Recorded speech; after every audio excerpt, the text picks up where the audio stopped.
আসসালামু আলাইকুম, কেমন আছো তোমরা? আজকে নতুনভাবে একটা সুন্দর আর্ট করলাম তোমাদের জন্য। কেমন লাগছে তোমাদের দৃশ্যটা? তো দেখো, আজকে দৃশ্যটা আমি অনেক ভালো করার চেষ্টা করেছি। তোমাদের কেমন লাগছে জানি না। দৃশ্যটা সন্ধ্যাবেলার দৃশ্য। আচ্ছা, তোমরা কি জানো সকাল সন্ধ্যা আমাদের জন্য কিছু আমল আছে যেগুলো আমাদের জীবনে অনেক গুরুত্বপূর্ণ। তার মধ্যে একটা আমল যেটা সকাল সন্ধ্যা পড়লে আল্লাহ কিয়ামতের দিন তার জন্য জান্নাত ওয়াজিব করে দেয়। সেই আমলটি কি জানো? সে আমলটি হলো রদিতু বিল্লাহি রব্বান ওয়া বিল ইসলামি দিনান ওয়াবি মুহাম্মাদি সাল্লাল্লাহু আলাইহি সাল্লাম নাবিয়ান। এই তিনটা কালিমা যেই ব্যক্তি পাঠ করবে সেই ব্যক্তির জন্য আল্লাহ সেই দিন জান্নাত ওয়াজিব করে দিবেন। তো আমরা এই আমলটি করার চেষ্টা করব। সকাল সন্ধ্যা যদি আমরা প্রতিনিয়ত এই আমলটা করি তাহলে অবশ্যই আমাদের জন্য আল্লাহ জান্নাত ওয়াজিব করে দেবে। আর আমাদের জীবনের একমাত্র উদ্দেশ্যই হলো আমাদের জান্নাত পাওয়া, তাই না? আমরা সবাই নবীর উম্মত, আমরা সবাই জান্নাতে যেতে চাই।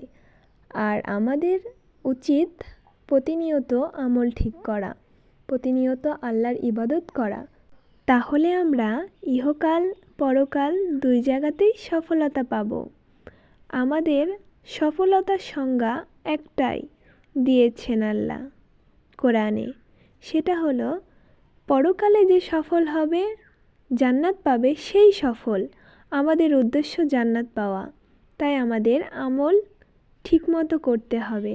যদিও আমরা ঠিকমতো করার চেষ্টা করি, কিন্তু শয়তান আমাদের ওয়াসওয়াসা দেয়। শয়তানের ওয়াসওয়াসা থেকে আমরা দূরে থাকারই চেষ্টা করব। তোমাদেরকে আরেকটি আমল শিখিয়ে দেই। সেই আমলটি কি জানো? যেটা তুমি যে কোনো সময় পড়তে পারবে। 5টি কালেমা আছে, এই কালেমা 5টি তুমি যে কোনো সময় পড়তে পারবে। আর হাদিসে আছে যে এই 5টি কালেমা যে ব্যক্তি পাঠ করে তার মিজানের পাল্লা ভারী হয়ে যায়। তাহলে কত বড়ই না আমল, আমাদের জীবনের কত বড়ই না একটি আমল। এটি আমাদের জানতে হবে। এটি কি জানো? সুবহানাল্লাহি ওয়া বিহামদিহি আদাদা খালকিহি ওয়া রিদা নাফসিহি ওয়া জিন্নাতা আরশিহি ওয়া মিদাদা কালিমাতি। খুবই সুন্দর একটি আমল। এই আমলটি তুমি যে কোনো সময় পড়তে পারবে। আর আল্লাহর জিকির, আল্লাহর গুণগান আল্লাহর জন্য, আল্লাহর কাছে অনেক প্রিয়, যেটা আমাদের করতে হবে। আমাদের আমল ব্যতীত কোনো কিছুই আমাদের সাথে যাবে না। দেখো, এই দৃশ্যটি আমি পুরোপুরি এঁকেই ফেললাম। দৃশ্যটি আঁকলাম আল্লাহর প্রাকৃতিক, যেটা দেখে আমরা আঁকলাম, কিন্তু আল্লাহর প্রাকৃতিক যেই সৃষ্টি তা আমাদের থেকে কতই না সুন্দর। সুবহানাল্লাহ।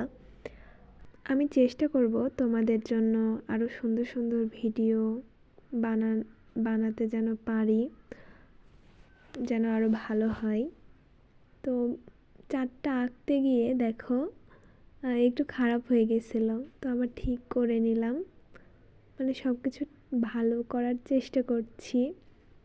তোমরা আমার পাশে থাকবে, সাপোর্ট করবে অবশ্যই। আর যেন আমি এভাবেই এগিয়ে যেতে পারি, তোমরা আমার জন্য দোয়া করো। এখানে তাল গাছটা দিয়ে ভালোই লাগছে, তাই না? কেমন লাগলো আমাকে তোমরা জানাও। তোমরা সবাই ভালো থাকো, সুস্থ থাকো, এই কামনাই করি।